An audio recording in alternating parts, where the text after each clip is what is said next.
नमस्कार। दिन भर की बड़ी खबरों में आपका स्वागत है। आपके साथ मैं हूं आदित्य कुमार। आज इस बुलेटिन में बात होगी संसद के मानसून सत्र को लेकर चल रहे घमासान की, रोजगार के मुद्दे को उजागर कर रहे राहुल गांधी की, जानेंगे कि देश की अर्थव्यवस्था के कब तक सुधरेंगे हालात, और केंद्रीय मंत्री ने गुजरात सरकार को अधूरे पड़े प्रोजेक्ट की क्यों दिलाई याद। साथ ही इस बुलेटिन में बात होगी बिहार में चुनाव से पहले मच रही उथल पुथल की, और आखिर में बात स्वच्छता सिटी सर्वे रिपोर्ट की। लेकिन तमाम बड़ी खबरों से पहले एक नजर सुर्खियों पर। अंतर्राष्ट्रीय क्रिकेट की दुनिया से संन्यास लेने वाले महेंद्र सिंह धोनी को प्रधानमंत्री नरेंद्र मोदी ने लिखा खत। पीएम मोदी ने 2 पेज के इस खत में धोनी के शानदार करियर की सराहना की। पीएम मोदी के पत्र पर धोनी ने बोला शुक्रिया। स्वास्थ्य मुसीबत के दौर में दिल्ली की बिगड़ी अर्थव्यवस्था को पटरी पर लाने के लिए दिल्ली सरकार की नई पहल। 23 अगस्त को दिल्ली के मुख्यमंत्री अरविंद केजरीवाल व्यापारियों से करेंगे डिजिटल संवाद। व्यापारियों के सामने आने वाली चुनौतियों पर करेंगे चर्चा। राजीव गांधी की जयंती पर राजस्थान कांग्रेस की बड़ी पहल। मुख्यमंत्री अशोक गहलोत ने की इंदिरा योजना की शुरुआत। महज 8 रुपए में मिलेगा करीब 1,34,000 लोगों को भोजन। भारतीय अंतरिक्ष अनुसंधान संगठन के निजीकरण पर इसरो चीफ ने दी सफाई। इसरो के चीफ कैलाश वट्टूशिवन ने कहा, स्पेस सेक्टर में सरकार की ओर से उठाए गए कदम गेम चेंजर। इसरो के निजीकरण को लेकर फैली खबरें महज अफवाह। हफ्ते के चौथे कारोबारी दिन लाल निशान पर बंद हुआ बाजार। सेंसेक्स 1.02% की गिरावट के साथ 38,220, तो वहीं नेशनल स्टॉक एक्सचेंज का निफ्टी 0.84% नीचे 11,312 के स्तर पर हुआ बंद। सुर्खियों के बाद अब बात आज की सबसे बड़ी खबर की। संसद का मानसून सत्र कब से शुरू होगा, इसकी तारीख अभी तय नहीं हुई है, लेकिन मोदी सरकार यह साफ कह चुकी है कि सत्र बुलाया जाएगा, जिसे लेकर सियासी पारा चढ़ा हुआ है। विपक्षी दल सरकार से वर्चुअल सत्र बुलाने की मांग कर रहे हैं, और इसी पर चर्चा के लिए हमारे साथ मौजूद है राजीव जी। लेकिन उससे पहले ये रिपोर्ट देखिए। देश में आई स्वास्थ्य मुसीबत की वजह से मार्च से संसद की कार्यवाही ठप पड़ी है। जनता से जुड़े मुद्दों पर बहस नहीं हो पा रही है, न रोजगार पर बात है, न अर्थव्यवस्था पर कोई काम है। इन्हीं अधूरे कामों को पूरा करने के लिए संसद का मानसून सत्र बुलाया जा रहा है, लेकिन नेताओं को महामारी का डर सता रहा है। यही वजह है कि लगातार वर्चुअल सत्र की मांग की जा रही है। कांग्रेस ने लोकसभा अध्यक्ष ओम बिरला को पत्र लिखा है। कांग्रेस के नेता अधीर रंजन चौधरी ने कहा कि हम सभी ये देख रहे हैं कि देश भर में महामारी से कोई राहत नहीं मिल रही है। इन परिस्थितियों में मैं आपको एक सुझाव देना चाहता हूं कि जो सदस्य शारीरिक रूप से सदन में उपस्थित नहीं हो सकते, उन्हें ऐप के माध्यम से बोलने की अनुमति दी जानी चाहिए। वहीं कांग्रेस नेता पी चिदम्बरम ने राज्यसभा के सभापति और उपराष्ट्रपति एम वेंकैया नायडू को लिखा है, जिसमें उन्होंने वर्चुअल भागीदारी की अनुमति देने की अपील की है। चिदम्बरम ने लिखा कि आप इस बात से सहमत होंगे कि जब राज्यसभा के करीब 245 सदस्य एक जगह एकत्र होंगे और करीब 300 अधिकारी, कर्मचारी और सुरक्षाकर्मी उपस्थित होंगे, तो ऐसे में वायरस के प्रसार से बचना लगभग असंभव है। उन्होंने मोदी सरकार पर बरसते हुए कहा कि सरकार को सांसदों की सेहत का ख्याल रखना चाहिए। जब पीएम मोदी ऑनलाइन को बढ़ावा देना चाहते हैं, तो फिर सत्र क्यों नहीं बुलाया जा सकता। ऑनलाइन सत्र को लेकर न सिर्फ कांग्रेस मांग कर रही है, बल्कि टीएमसी समेत कई दलों ने सरकार से अपील की है। टीएमसी तो ये भी कह चुकी है कि जब पीएम मोदी वर्चुअल तरह से कार्यक्रमों में शामिल हो सकते हैं, तो फिर सांसदों को क्यों नहीं बुलाया जा रहा। अब विपक्ष तो लगातार मांग कर रहा है, ऐसे में देखना होगा कि सरकार क्या फैसला लेती है। तो चलिए अब रुक करते हैं राजीव जी का। राजीव जी, बहुत स्वागत है आपका। तो राजीव जी, संसद सत्र कब तक शुरू होगा और किस तरह से लगेगा, अब तक इस पर चर्चा हो रही है। कांग्रेस सांसद अधीर रंजन चौधरी ने इस बारे में लोकसभा अध्यक्ष को अपने सुझाव वाला पत्र भी लिखा है, लेकिन जिन सावधानियों के साथ अब सत्र आयोजन का विचार हो रहा है, क्या वे उपाय पहले ही आजमाए नहीं जाने चाहिए थे, ताकि इतने महीनों तक संसद मौन नहीं रहती। जी बिल्कुल आदित्य, ये बिल्कुल वाजिब चिंता है कि इस वक्त देश गंभीर स्वास्थ्य मुसीबत से गुजर रहा है, जिसका असर न केवल लोगों की सेहत पर बल्कि समूचे जीवन पर पड़ रहा है। रोजगार, व्यापार, शिक्षा, अर्थव्यवस्था, सामाजिक गतिविधियां सब ठप पड़े हैं, और जो कुछ हो रहा है वो सिर्फ ऑनलाइन हो रहा है। ऐसे में संसद भी वर्चुअली लग सकती थी। दुनिया के कम से कम 100 देशों में बीते 5-6 महीनों में हमने देखा है कि किसी न किसी तरह से संसद का कामकाज जारी था। इनमें विकसित देशों से लेकर हमसे भौतिक रूप से कहीं ज्यादा पिछड़े देश भी शामिल हैं। कहीं सांसदों की सीमित मौजूदगी वाले संक्षिप्त संसद सत्र हुए, तो कहीं वीडियो कॉन्फ्रेंसिंग वाली तकनीक का सहारा लेकर वर्चुअल सेशन का आयोजन किया गया। कहीं सिर्फ संसदीय समिति की बैठकें हुईं। लेकिन भारत के संसदीय इतिहास में यह बात दर्ज हो चुकी है आदित्य की मानवीय आपदा के इस दौर में भारत की संसद खामोश थी। अगर संसद लगती तो बहुत से फैसले पर्याप्त चर्चा के बाद लागू होते। तब शायद लाखों मजदूरों को रातों रात सड़क पर आने के लिए मजबूर नहीं होना पड़ता, क्योंकि उनकी घर वापसी या रोजगार को लेकर बेहतर तरीके से फैसले लिया जा सकता था। तब ताली और थाली बजाने जैसी अविचारित फैसलों की जगह टेस्टिंग बढ़ाने या साफ सफाई का ध्यान रखने जैसे जागरूकता भरे फैसले संसद में लिए जा सकते थे। गर्त में जा चुकी जीडीपी को भी तब बचाया जा सकता था, लेकिन ऐसा नहीं हुआ आदित्य, और देश सरकार की एक तरफा मर्जी और अफसरों के भरोसे चलाया गया, जिसका असर आम आदमी के जीवन पर पड़ा। लेकिन अब संसद सत्र आयोजित होने की सुगबुगाहट है, तो ये उम्मीद बन रही है आदित्य कि देश में फिर आम आदमी के हक और हितों की आवाज देश की सबसे बड़ी पंचायत में यानी संसद में उठाने के मौके बनेंगे। बहुत बहुत धन्यवाद राजू जी तमाम जानकारी के लिए। अब बढ़ते हैं अपनी अगली खबर की ओर। कांग्रेस के पूर्व अध्यक्ष राहुल गांधी स्वास्थ्य हालात को लेकर पहले से ही केंद्र की मोदी सरकार को घेरते रहे हैं। वहीं राहुल ने इस बार युवाओं को रोजगार नहीं देने के मामले में मोदी सरकार को आड़े हाथों लिया है। तो क्या कुछ कहा है राहुल गांधी ने, इस रिपोर्ट में देखिए। कांग्रेस के पूर्व अध्यक्ष राहुल गांधी लगातार कई मुद्दों को लेकर केंद्र सरकार को आड़े हाथों लेते नजर आते हैं। इस बार राहुल गांधी ने युवाओं को रोजगार देने का मुद्दा उठाया है। दरअसल राहुल ने एक वीडियो जारी किया है जिसमें वो केंद्र सरकार को घेरते हुए नजर आए। राहुल गांधी ने वीडियो में कहा है कि 90% रोजगार असंगठित अर्थव्यवस्था हिंदुस्तान को देती है। ये लोग कौन हैं? ये छोटे लोग, मध्यम वर्गीय रोजगार वाले हैं, अन्नदाता हैं। अब इस सिस्टम को नरेंद्र मोदी ने समाप्त कर दिया, खत्म कर दिया है। आप देखना, जैसे ही ये पाबंदियां हटेंगी, एक के बाद एक कंपनियां गिरेंगी, छोटे और लघु उद्योग खत्म हो जाएंगे। वो तो आज भी हो रहे हैं। तो फिर हिंदुस्तान में क्या होगा? ये देश रोजगार नहीं दे पाएगा। ये देश अपने युवाओं को आने वाले समय में रोजगार नहीं दे पाएगा। ये आपको देखने को मिलेगा। इसके साथ ही राहुल गांधी ने कहा कि ऐसा 70 साल में कभी नहीं हुआ, लेकिन अब हमारा देश अपने युवाओं को रोजगार नहीं दे पाएगा। वहीं राहुल गांधी ने केंद्र सरकार पर तंज कसते हुए कहा कि लोग मेरा मजाक उड़ाते हैं, मीडिया मेरा मजाक उड़ाता है, खूब उड़ाओ, लेकिन मैं सही बोलता हूँ। मैंने कहा था कि महामारी को लेकर सरकार सजग नहीं है और इसका खामियाजा देश की जनता को भुगतना होगा, और वही हुआ। आज मोदी सरकार महामारी को लेकर हर मोर्चे पर विफल रही है। आपको बता दें कि इससे पहले भी राहुल गांधी ने ट्वीट कर लिखा था कि केंद्र सरकार को एनएफएसए के लाभार्थियों को लिस्ट का विस्तार करना था, लेकिन सरकार ने ऐसा नहीं किया। इसकी वजह से जनता को अपने हक का राशन नहीं मिला और ये बड़ी समस्या बन गया।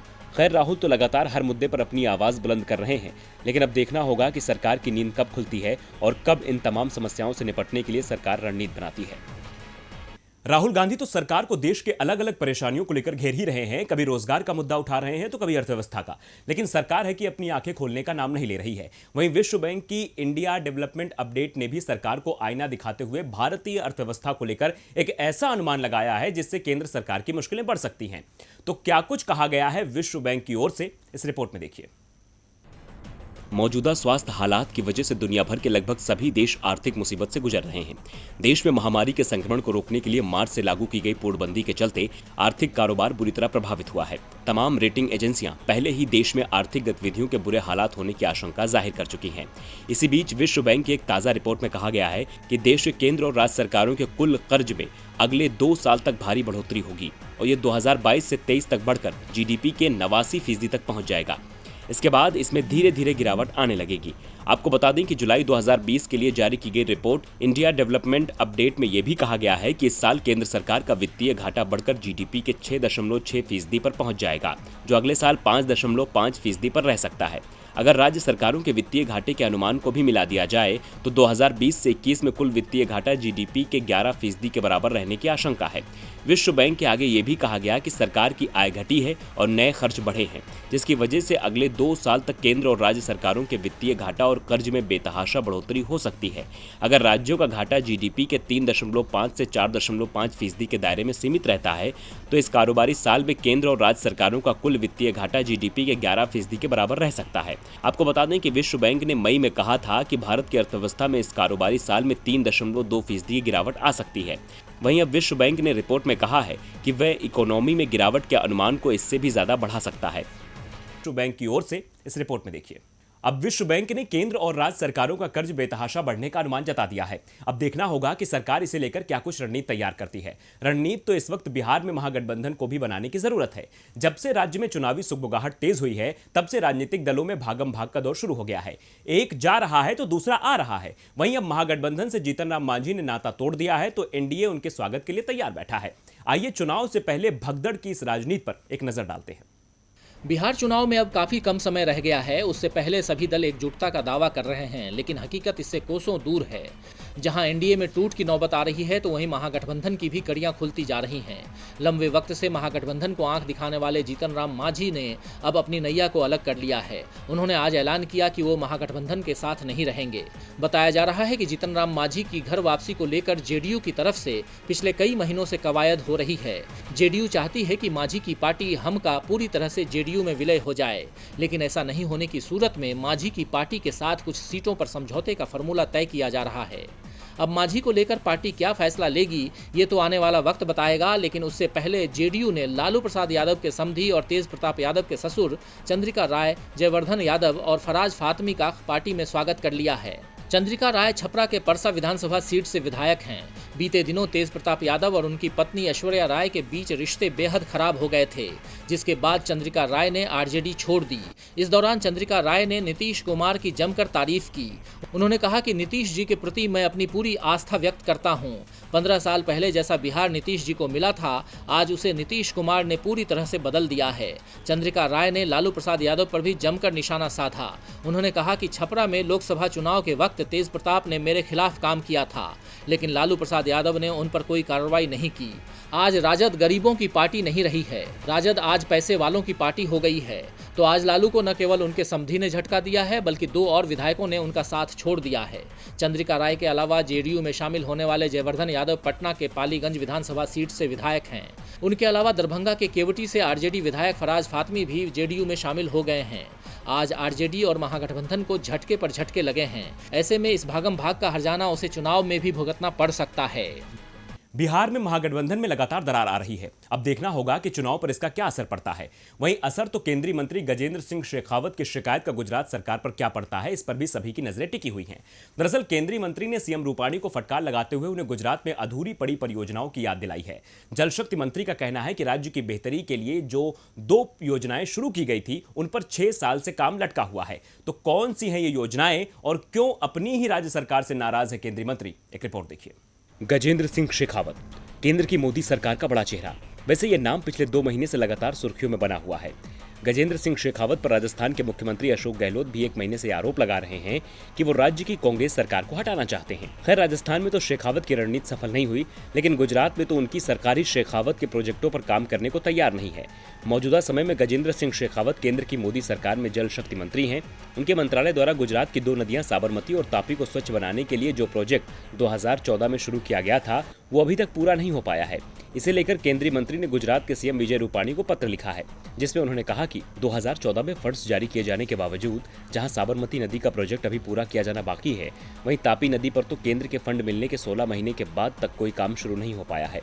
काम की धीमी गति के कारण प्रोजेक्ट पूरा होने की तारीख को सितंबर 2018 से बढ़ाकर मार्च 2020 तक करना पड़ा और अब इसे मार्च 2021 तक बढ़ाया गया है। इस तरह की असामान्य देरी राज्य को ही प्रोजेक्ट के फायदों से वंचित कर रही है। दोनों ही प्रोजेक्ट्स में जमीनी स्तर पर कोई काम नहीं दिख रहा है। हालांकि साबरमती नदी को स्वच्छ बनाने वाला प्रोजेक्ट अभी दूसरे फेज में ही है। इस प्रोजेक्ट के लिए केंद्र सरकार की ओर से 2014 में ही 444 करोड़ रुपए आवंटित किए गए थे। इसे लेकर ही शेखावत ने गुजरात की बीजेपी सरकार को फटकार लगाई है। लेकिन अब देखना होगा कि केंद्रीय मंत्री शेखावत की फटकार के बाद गुजरात सरकार इन प्रोजेक्टों में तेजी लाती है या फिर ये अपनी ही गति से आगे बढ़ते रहेंगे। एक और केंद्रीय मंत्री समय पर परियोजनाएं पूरी न होने के नुकसान बता रहे हैं, तो दूसरी ओर केंद्र सरकार अपने घाटे की भरपाई की योजना बना रही है। दरअसल मोदी सरकार अब भारतीय रेलवे में अपनी और हिस्सेदारी बेचने की तैयारी कर रही है। यह बिक्री सरकार की उस महत्वाकांक्षी योजना का ही हिस्सा होगी, जिसके तहत इस वित्त वर्ष यानी 2020 से 21 में विनिवेश से सरकार 2 करोड़ 1 लाख रुपए जुटाना चाहती है। देखिए हमारी रिपोर्ट। मोदी सरकार के राज में ऐसा लगता है कि कुछ भी सरकारी नहीं रहेगा, सब कुछ निजी हाथों में चला जाएगा। ये हम यूं ही नहीं कह रहे हैं, बल्कि सरकार के फैसलों के बाद ये सवाल जनता भी उठा रही है और विपक्ष भी। जी हां, केंद्र सरकार सरकारी चीजों से अपनी हिस्सेदारी बेच रही है। अब खबर है कि आईआरसीटीसी में सरकार अपनी हिस्सेदारी घटाने की तैयारी कर रही है। खबरों के मुताबिक आईआरसीटीसी में हिस्सेदारी घटाने के लिए ऑफर फॉर सेल का सहारा लेगी। फिलहाल सरकार की आईआरसीटीसी में 47.4% हिस्सेदारी है। Department of investment and public asset ने आईआरसीटीसी विनिवेश में मदद के लिए मर्चेंट बैंकरों और ब्रोकरों से बोली मंगवाई है। सरकार ने विनिवेश प्रक्रिया के लिए 4 से 10 सितंबर तक के बीच बोली मंगवाई है। इसे 11 सितंबर को खोला जाएगा। इससे पहले 3 सितंबर को प्री बिड मीटिंग होगी। सरकार ऑफर सेल खत्म होने के बाद अपने कर्मचारियों को डिस्काउंट रेट या निर्धारित रेट पर शेयर आवंटित कर सकती है। हालांकि आईआरसीटीसी के कर्मचारियों को कितने शेयर आवंटित किए जाएंगे इसका फैसला बाद में होगा। इसके लिए बोली लगाने वालों के लिए कुछ शर्तें तय की गई हैं। इसके मुताबिक इन्होंने अप्रैल 2017 से 2020 के बीच 1000 करोड़ रुपए से अधिक के घरेलू इक्विटी इशू की प्रक्रिया शुरू की है। इच्छुक पार्टियां अलग से या कंसोर्टियम के तहत बोली लगा सकती हैं। क्वालिफाइड इन्वेस्टर्स मंत्रालय समूह को इस बारे में प्रेजेंटेशन देंगे। इसके बाद अंतिम फैसला लिया जाएगा। आपको बता दें कि आईआरसीटीसी भारतीय रेलवे के लिए ऑनलाइन टिकट और कैटरिंग सर्विस मुहैया कराती है। आईआरसीटीसी रेलवे की एकमात्र अधिकृत सर्विस प्रोवाइडर है। अब सरकार ने इसी कंपनी से हिस्सेदारी कम करने की तैयारी शुरू कर दी है, जिसके बाद सवाल उठता है कि आखिर सरकार क्यों अपने हाथ पीछे खींच रही है? क्या वो जिम्मेदारी उठाने को तैयार नहीं है? और बुलेटिन के आखिर में बात स्वच्छता सिटी सर्वे की रिपोर्ट की। दरअसल केंद्रीय शहरी विकास मंत्रालय ने देश के सबसे साफ शहरों को लेकर एक सर्वे कराया था, जिसकी रिपोर्ट आज जारी की गई है। इस सर्वे में एक बार फिर मध्य प्रदेश का इंदौर शहर अव्वल आया है। यह लगातार चौथा साल है जब इंदौर स्वच्छता के पैमाने पर देश में टॉप पर रहा है। वहीं दूसरे नंबर पर गुजरात का सूरत और तीसरे नंबर पर नवी मुंबई बनी हुई है। एक रिपोर्ट देखिए। प्रधानमंत्री नरेंद्र मोदी ने आज वीडियो कॉन्फ्रेंसिंग के जरिए स्वच्छता सर्वेक्षण के 5वें संस्करण स्वच्छ सर्वेक्षण 2020 के परिणामों की घोषणा की। लगातार चौथी बार मध्य प्रदेश के शहर इंदौर को सबसे स्वच्छ शहर का खिताब हासिल हुआ। वहीं दूसरे पर सूरत, तीसरे पर नवी मुंबई और चौथे पर विजयवाड़ा, 5वें पर अहमदाबाद, 6वें पर राजकोट, 7वें पर भोपाल, 8वें पर चंडीगढ़, 9वें पर विशाखापट्टनम और 10वें पर वडोदरा हैं। इस दौरान साफ सफाई को लेकर बेहतर प्रदर्शन करने वाले शहरों को पुरस्कृत भी किया गया। इसके अलावा प्रधानमंत्री ने देश के कुछ स्वच्छाग्राहियों और सफाई कर्मियों से बातचीत भी की। वहीं केंद्रीय मंत्री हरदीप सिंह पुरी ने मध्य प्रदेश के मुख्यमंत्री शिवराज सिंह चौहान को इंदौर के सबसे स्वच्छ शहर बनने पर बधाई दी। इसके साथ ही सर्वेक्षण में 100 से ज्यादा शहरों वाले राज्यों में सबसे साफ राज्य छत्तीसगढ़ को घोषित किया गया और 100 से कम शहरों वाले राज्य में सबसे साफ झारखंड राज्य को घोषित किया गया। साथ ही वाराणसी गंगा के किनारे बसा सबसे साफ शहर बना है। केंद्रीय मंत्री ने ट्वीट कर कहा कि प्राचीन पवित्र शहर वाराणसी गंगा नदी के किनारे बसा सबसे साफ शहर है। लोकसभा में शहर का प्रतिनिधित्व करने वाले प्रधानमंत्री नरेंद्र मोदी को उनके दूरदर्शी नेतृत्व के लिए बधाई, जिन्होंने इस उपलब्धि के लिए शहर के लोगों को प्रेरित किया है। आपको बता दें कि स्वच्छता सर्वेक्षण के सबसे पहले संस्करण में मैसूर को सबसे साफ शहर का खिताब हासिल हुआ था। इसके बाद लगातार 4 सालों यानी 2017, 18, 19 और 2020 में यह खिताब मध्य प्रदेश का इंदौर शहर अपने नाम कर रहा है। दिन भर की बड़ी खबरों में आज के लिए फिलहाल इतना ही। देखते रहिए डीवी लाइव। नमस्कार।